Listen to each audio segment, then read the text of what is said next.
Hello and welcome back. I'm your host JT Thomas, sitting in for David Agono, and on this episode of In the Huddle, Bowl Game Edition. Guys, welcome back. We started off when we thought we were done, but we had the good fortune of having the opportunity to be in a bowl game, and it is the AutoZone Liberty Bowl game. And let's talk about about this game on December 29th. The game will be at 1 p.m. Central Time and 2 p.m. Eastern Time against the Texas A&M Aggies. I mean, we left here last month and talked about potentially playing another opponent, but let's talk about these Aggies and how we match up against the Aggies going into the season. They got a high-powered offense that probably mirrors ours a lot. I think we could expect to see a lot of points on the board. They give up a lot of rushing yards. Scott was cluing me in on that. Prior to our on-camera session, over 230 yards a game. I'm going to steal all of your stats that you have anything to talk about. So hopefully we can get our running game geared up and control the ball a little bit, because they can put some points on the board. They average over 30 points a game, I believe, in the top 12 or 15 or so in scoring in the country. So we'll have our hands full on defense. Well, I'll break down some numbers for you since you already started out. They're really, really similar to our offense. I mean, they average 306 yards a game. We average 314. They average 142 rushing. We're a little bit more like 180, 190, and points are about even. So, I mean, the similarities between the both are really, really common. They spread the ball around a little bit more than what we do. They have 4 or 5 receivers that all average about 40 to 60 yards a game, and even their running attack, they got 3 or 4 guys that average between 30 and 55. Right. So. Well, we keep talking about similarities. We have a bunch of running backs that can run the ball, and you talk about the coaching staff, which I think is kind of funny, because you got guys that were coaching together at one point. Coach Hoganson was the offensive coordinator for the Houston back in the day, and it was Kevin Sumlin who was the head coach. So he was with him for a while. When he left and went to Texas Tech, he took Jake Spavital with him, which when he came to WVU, Spavital came here with him. So there's a lot of familiarity, and the last few games you see our guys holding up towels. I suspect there's going to be a whole lot of that going on, because with any sport, you try to steal signals. It happens in basketball. Try to get an edge. It happens in baseball. You got to get that edge. But I think the one edge that we have going into this game is they fired the defensive coordinator. So a whole lot not going to change with their defense, even though you fired your coordinator. So I think that's going to be an advantage point for us. But again, talking about similarities, when you're that similar, something's got to happen somewhere in the part of a game, and I'm saying it's going to be special teams. Even more so than that, in terms of, we're talking about similarities. And we're talking about the home of the Heisman winner, Johnny Manziel. That team, started off last year and had a great campaign, and be able to end up in the same situation we were in last year in regard to quarterback play. We started off this year with their quarterback, Mr. Hill, who was later traded in for Mr. Allen. So they had a little I wouldn't say issue, but they're trying to find themselves in terms of finding a quarterback to replace Johnny Manziel. So again, they're in the same boat we were in a year ago in terms of finding leadership, and they started off very well. This team started off 5-0 at the beginning of the season, and really struggled in the latter part of the season. If you would, let's talk about them struggling in the middle of their season. Well, I think it comes down to their defense. I mean, 3 of their top 4 tackling personnel are quarterbacks and a safety. So I mean that means running backs are getting to the second level, and I think we need to mirror this and hit them where everyone else seems to be hitting them later in the season. I mean, look at their Alabama game where they lost 59-0. Alabama did the same thing to us. I mean, big physical, pushed us around, got us tired, and then kind of broke it down at the end of the game. I think that's what we need to get Dreamius Smith and Russell Shell going early. It probably had a lot to do with who they were playing. I mean, they ran into Mississippi State, Ole Miss, Alabama. That was the middle of their schedule, and as it turned out, maybe some of the teams they beat early on, South Carolina was supposed to be a really big win, and it turned out to be a little bit of fool's gold that they didn't pan out to have the kind of season that they were expected to have. So a lot of that had to do with the competition they were playing. I agree. When you look at the opponents, it appears to me that what's quite interesting is the rankings of their opponent. I mean, in the latter part of the season, they play LSU ranked in the top 25 as of today, Missouri in the top 16, and obviously Alabama number 1, Ole Miss number 9, and Mississippi State number 8. You know, so they went in the latter part of the season with some heavy contention, and they didn't fare well. In fact, I believe the only big win that they had at that part of the season was against Auburn, as they beat Auburn 41-38. So very similar to ours. Right. Yeah, we played what 4 or 5 top 12 teams, and the only one we beat was Baylor. You know, we lost to TCU, and you know, we lost to Alabama. And we lost to Oklahoma, who was ranked, I think, in the top 5, maybe in the top 10. Then we lost to Kansas State. So, you know, we can go on the whole time talking about similarities because they're very similar. But again, when you talk about similarities, eventually something's going to have to happen somewhere in the phase of a game. And I think, not knowing a whole lot about their special teams, I think, you know, we have some of the best kickers in the country, and that was evident by a lot of our guys getting a lot of accolades at the end of the season. I worry about the turnover situation. I think that's the thing that's going to make or break us in this game. And if we can come out of this game with 2 turnovers or less, I think we're going to win the ball game. 3 turnovers or more, and then I think we're going to run into trouble again, because I think we've had like 28 turnovers so far this year, and they got a true freshman defensive end that's a sack machine, and I worry about that. We've given up a lot of sacks. I think 28 sacks is what I was meant to say. We'll probably have more turnovers than that now that I think about it. But that's what I worry about in this game, is turning the ball over and who's going to be our quarterback. Well, let's go to my number 1 question. What does this game mean to the WVU Mountaineers going into this bowl game after not sitting out a bowl game last year? What does this mean to our guys? I mean, how much does this play in regard to next year? We talked about it last time we met in terms of extra practices, things of that nature. But I would almost assume that there's a lot more to it than just that. Well, the most evident thing is a winning record. I mean, if you go in and win the game, you're 8-6. Looks a heck of a lot better than an even 7-7 season. You look at that, like, oh, 8-6. You're going to build off this next year. There's a lot of off-season, you know, momentum. Yeah. And then, regards to a 7-7 season, like, oh, we were a 500 team last year.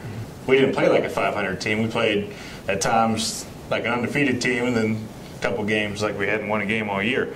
But that's the most evident to me when you look at the bowl game, winning or losing. Yeah, confidence for the younger guys, the psyche going forward, confidence for the program, for the coaches, momentum going forward in the next season tickets, all those things can make a big difference. You just said it better. That's the lawyer coming out. Yeah. Well, I mean, you know, that's a big difference in your season ticket sales when you're coming off of a winning bowl game versus a 4-8 season, for example. So obviously we've made a big improvement, and we can cap it off with a win in this game. Right. And that goes into recruiting also. You think about, you know, you want to play for a 7-7 team, or you want to play for an 8-6 team, and like you said, it just sets the groundwork for going into spring practice. And you want to go off. You want to end your season on a winning note, because if you end on a losing note, you carry that into the next season, which the next phase would be spring ball and going into August. So, you know, a win for us in this bowl game would be great, because it does a lot for the program. It does a lot for the kids as far as, you know, that momentum carrying over. So if we can get this win, it'd be great for the program. You know, that was the one thing that you said that really caught my goat in terms of recruiting. And, you know, obviously, you know, we're in the Big 12. We play against Texas team. I'm sure they recruit some of the same Texas players that we would like to have. So I think this will be a great game when it comes to when you're sitting in someone's living room, we start talking about what school you want to come to versus Big 12 versus SEC, and we can put this as a notch on our belt if we're successful in this game. You know, so a lot more in regard to just records. I think recruiting will play a huge role in how we approach this game. And obviously, you know, we talked about this, Will, you mentioned earlier in terms of the coaches being on the same staff, and they know each other well. I'm sure this would be a great opportunity for them to have bragging rights and things of that nature. But, you know, these bowl games are a lot more about people showing up. What do you guys think about Mountaineers traveling 780 miles to Memphis, Tennessee? Will we show up? Will we be there? I definitely think so. Just like who's the owner of the basketball team, Memphis basketball team? He's from West Virginia. He's from Buchanan. Yeah, he's from Buchanan, and he's already been tweeting out and putting on a show and everything. Says, "Come on down." I mean, there's going to be a lot of West Virginia fans in Memphis, Tennessee. Yeah, I heard ticket sales were going pretty good, so I'm hopeful we show up at that game. Right. This was 11 hours. I mean, and it's been our history that we've traveled well. I mean, we're talking 11 hours. Most times, if you go to a Florida game or something like that, we still travel well. So, you know, Memphis, you can drive to Memphis in one day. I'm not driving 11 hours. Well, it's a Monday game, so I mean, you can leave on Friday or even Saturday and still have a night. They have an airport there too. We get it. I got you. Okay, guys, let's talk about. I want to throw out a few facts about this Liberty Bowl, this bowl game. In fact, this is the 56th annual meeting of the AutoZone Liberty Bowl game. It started in 1959, and to drop a little trivia on you, WVU played in the 4th game against Utah. However, we weren't very successful in that game. We lost, I believe, 32-6 or something like that. That was 1964. So throughout this segment, I'll try to drop some Liberty Bowl trivia questions for you guys. I might be able to add something to that. Okay. They played that game indoors at Atlantic City. Absolutely. And their leading receiver in that game was a guy named Milton Clegg.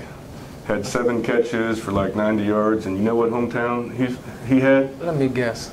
Moundsville, West Virginia. My hometown. That's all right. Also, Ed Pastalone was on that team as well. And you probably know he was a Moundsville native as well. So that was pretty, Moundsville was well represented in the 1964 Liberty Bowl. We didn't show up very well, but right. Moundsville was there. Hey, in fact, you bring a great point. In fact, a little more history that I was going to use later on is the fact that was the first time a bowl game had been played indoors. And I thought that was quite interesting for West Virginia once again to be part of history. That was something that caught my eye. But let's talk about some of the players on this team in regard to the Aggies. I mean, they seem to be having a backfield by committee. I mean, you got 3 players, you know, Trey Carlson, Brandon Williams, and Trey Williams. The last game that I watched them play was against LSU. Did you guys get a chance to see the LSU game? A little bit. Well, they seem to be a team that want to get the ball outside. I mean, how do you think West Virginia defense is going to do against guys who are trying to run the ball outside? I don't see them being a team that's going to be inside a lot. I think they'll be trying to get outside. So what do we do defense? I think that plays into our strength. We're not very strong up front. As far as, you know, we have a pretty good nose guard in Kyle Rose, but, you know, we got some speed guys on the outside. Our linebackers can run pretty well, and they tackle pretty well in open field. They've gotten better. In the first game against Alabama, I was a little worried about them because we missed a lot of tackles in the open field, but as the year went on and progressed, we got better at that, and our corners have been playing very well. I watched one of the games earlier in the year with Texas A&M, and they had some very nice uniforms. The white ones with the silver in the helmet, very nice. They had some tall, lengthy receivers. So, you know, our corners are about, you know, 5'10", you know, around it, and they have receivers that are 6'3", 6'4", 6'5". So, I see them potentially trying to throw the ball and some jump balls and try to get some disadvantages with our corners. Yeah, they have a bunch of guys that have, I think, 4 guys with 40 or more receptions and a couple other with 30 and 20. The big 6'5" freshman receiver, Jones, or is that Reynolds? They had several big guys on the outside that present matchup problems for our cornerbacks. Well, I mean, it's going to. This is a typical SEC team. They're big, they're physical. I think they're going to try to get Trey Carson involved in run inside. They've seen our offense or our defense kind of be so-so against Alabama, against Oklahoma. These teams that came right at us. This Trey Carson, he's a 235-pound. He's a big physical guy. Wow. And these offensive linemen, I mean, you look at their stat sheets. I mean, they're all 310 plus, 330, a couple of them. I mean, this is a big team. Yeah, the average, I believe you're right in regard to the average height and size of their running back. I mean, they got 2 guys over 6 foot. They average about 200 pounds. Those are big backs in our standards. You know, I believe we have 2 backs with Shell being our key back with probably a little more than 200 pounds. So it's going to be a little different for us watching our guys battle against them. However, I think that, you know, I thought we did pretty well in the latter part of the year in terms of man coverage. I think if we approach this game sort of like we did the Baylor game, we can shut down some of this activity on the outside. But I agree with you in regard to the front. We're going to have to play more solid football, upfront football, and stop the run early. And if we're able to stop the run, maybe we'll stand a chance with Riddick being able to get to the quarterback. Right. When you talk about playing man coverage, anytime you play man coverage, you got to get some pressure on the quarterback. And you're talking about Shaq Riddick. I mean, we got a few other guys that need to get to the quarterback because you can't play man coverage except for 3 or 4 seconds after that. You know, things are going to break down. So if we're going to play man coverage like we did against Baylor, we got to get pressure on the quarterback. Well, these two quarterbacks aren't an exact threat to be running the ball. So, I mean, that's going to help alleviate and free up a couple Spurs bandit to help get out in coverage as well. You look at their quarterback stat sheet, I don't think they only go for 10, 20 yards a game, which is your typical get flushed out and run. You know, I don't think they're looking to run with their quarterback at all. Yeah, and the Hill guy was probably more of a threat to run than the Allen fellow, the freshman that they have in there now. Right. You know, guys, this is kind of a great segue into, as you noticed, I was kind of started off with defense because I had a question from one of my Twitter followers and a good friend of mine, Mickey Gump. Mickey Gump posed the question to the panel, and Mickey, I want to give Mickey's Twitter tag, and that's @Mickey Gump on Twitter. And his question was this. Even though Dana Holgerson says there isn't a quarterback controversy, should there be? Going into the bowl game, latter part of the season, we saw sparks from a young guy come in and get the team situated. We know the issues with Clint going in. What do you guys think about it? I don't think there's any controversy. If Clint's healthy, he has to start. You know, nothing against the young kid. He won 1 game for us. You know, Clint got us to this point, even though he had some games in there where he was, you know, and I wouldn't say it's all his fault because he got hit quite a bit. He was on the ground. We talked about it earlier in the year about keeping him clean. He was clean the first, 6, 8 games. He got real dirty for a while, and it showed in his confidence and completion. So I think if he's healthy, you got to start him, and then if he doesn't get the job done, then we got to put the young kid in. That's the big question. If that's the big if he's healthy. I mean, he's been sacked over 20 times. He's had a couple concussions, and I hope, and I'm sure that our medical staff and Clint's a bright guy, that they're going to make the right decision, but don't put your health in jeopardy for a bowl game. It's not worth it. I think there is controversy here. If Skylar Howard came in, he's opened up the playbook. This is a dual threat quarterback. I mean, yeah, he's not sold on just taking off and running like Pat White was, but he's a threat. You gotta. I mean, it opens up and puts pressure on the defense, and you've seen that the last few games when he's been in there. So I don't know if it opened up the playbook or not. I think you might open it up for the running portion of it, but for the passing. And being able to make checks at the line of scrimmage and things like that. I don't know if the book is as open with Skylar as it is with Clint.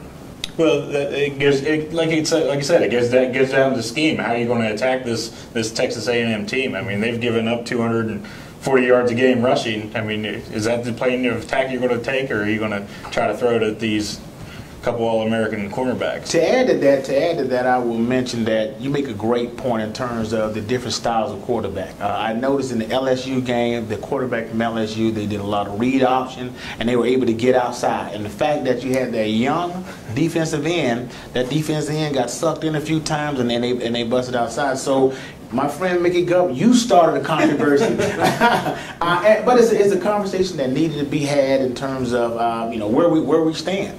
I mean, I think that the fan faithful really would like to see Clint finish his senior season off very well. He deserves it. He's worked real hard, but I believe it's a decision that Clint, he and the coaching staff will have to make in terms of what he intends on doing. In regard to Skylar Howard, I think Skylar Howard is going to be ready.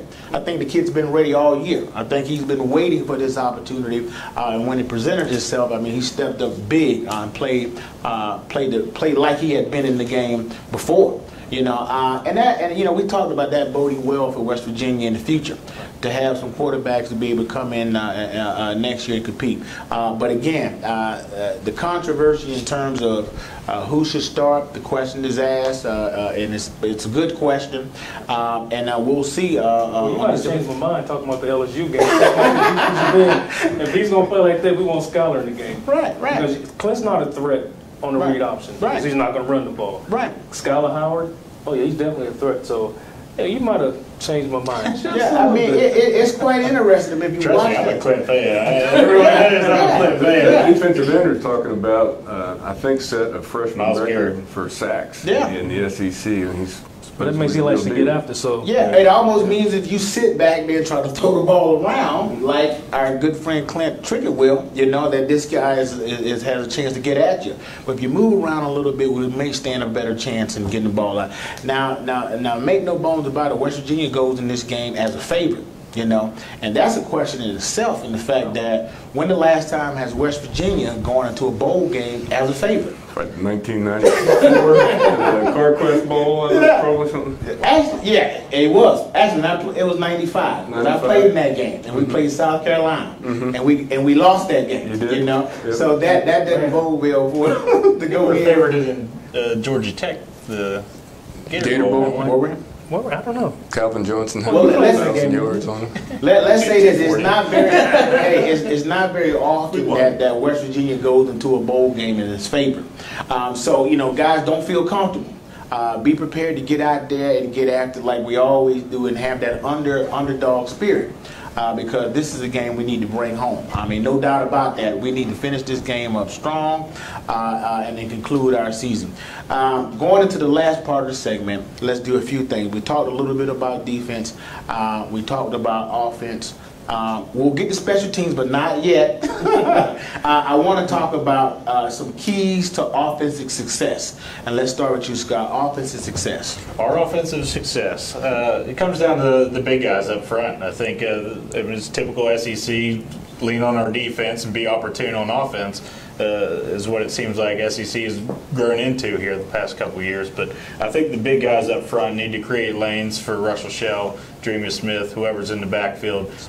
Get Smallwood, get the running attack going. If you get the running attack, get the corners suckered in, take a chance deep. I think the key is up front. Well, I think first down is pivotal for us because we can't go 2nd and 9. We got to get at least 3 or 4 yards. Now that puts the defense in a position where, are they going to pass or are they can run? So now we can dictate, what we're going to do, and now they got to sit back and pretty much guess, what we're going to do in offense, especially if Skylar Howard's in the game.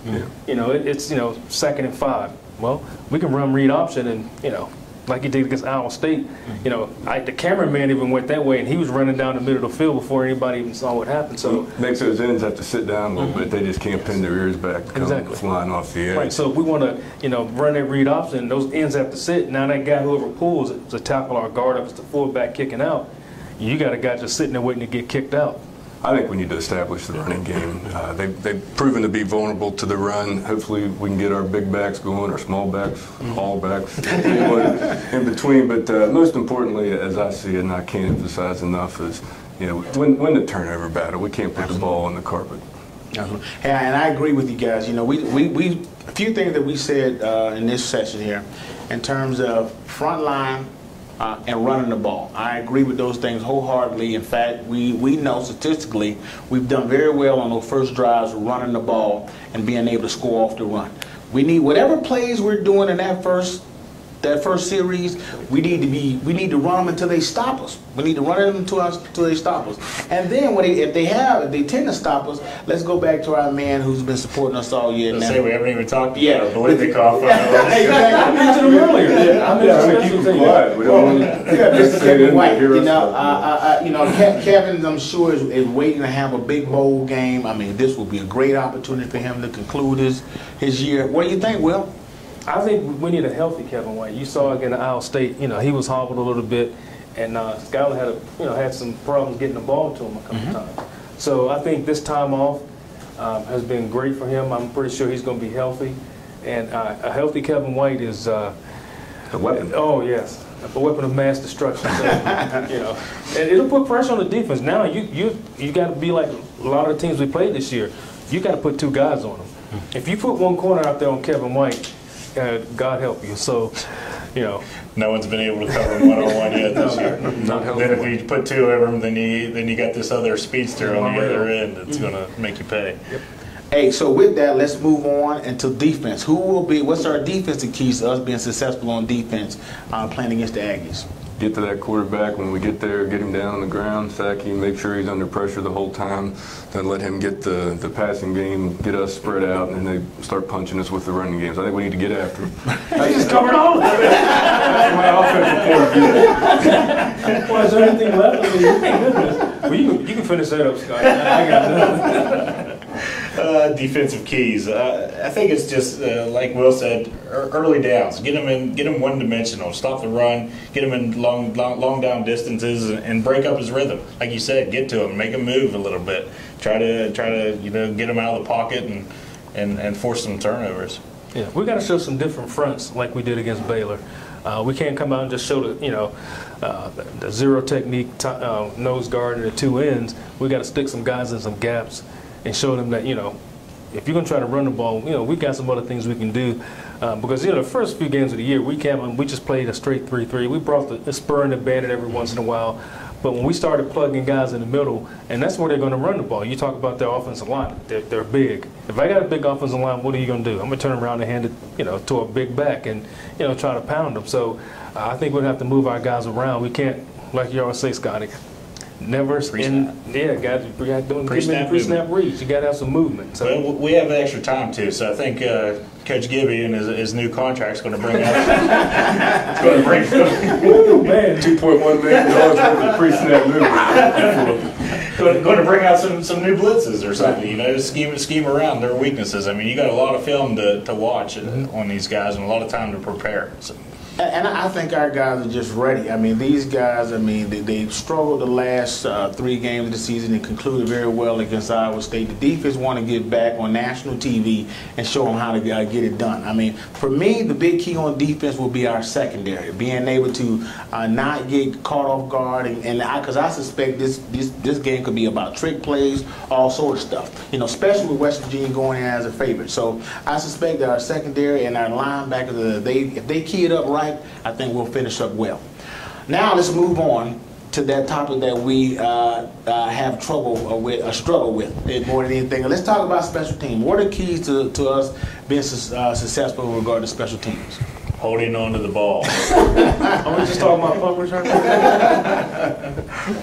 Well, what I noticed is we haven't, as a kickoff return team, we haven't had a big run in a long time. And we started off. Big run back. Huh? Yeah. No. For us, yeah. kickoff return for us, not their kickoff return. We haven't given up any either, so that's a good thing. I'm just talking about our man Mario. You got a guy like that, with that kind of speed. Actually, I don't want him to have just 1 kickoff return. That'd be great. That means they're off the board. Yeah, exactly. But if it comes down to it, if he has to get the ball, I like for something to happen on that side of the kicking game. And then, like you said, punt return. Just fill the ball.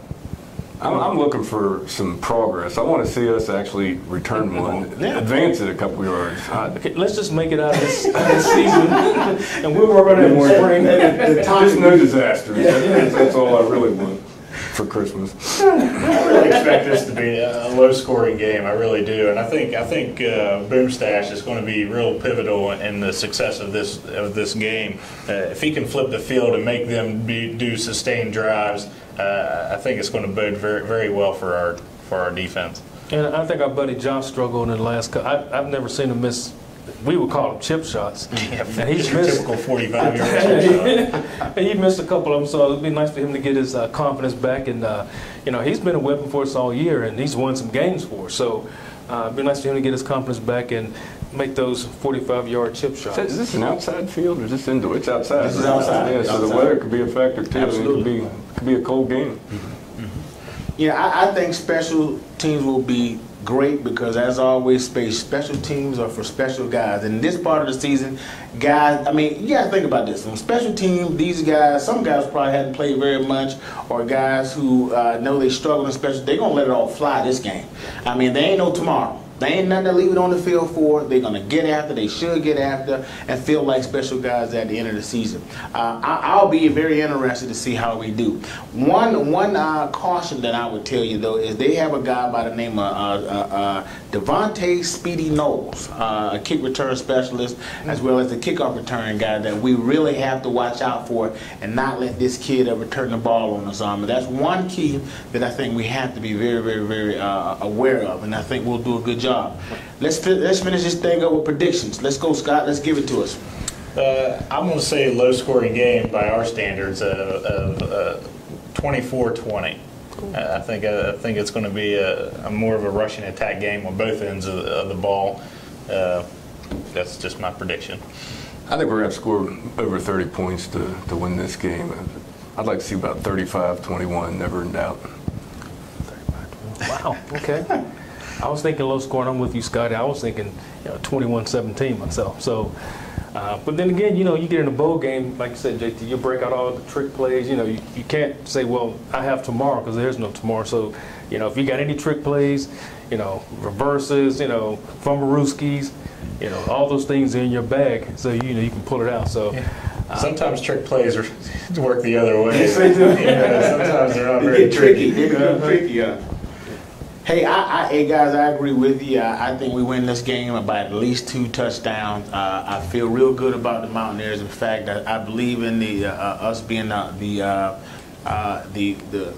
favorite in this game. I think West Virginia deserves it. I think we have the caliber guys to win this game. I hope we do well, because I don't want to see another rant. Hey guys, let me say this. We'll know. I would give it to you, fellas. I would give it to you on Facebook and Twitter if you guys are not doing what you need to do.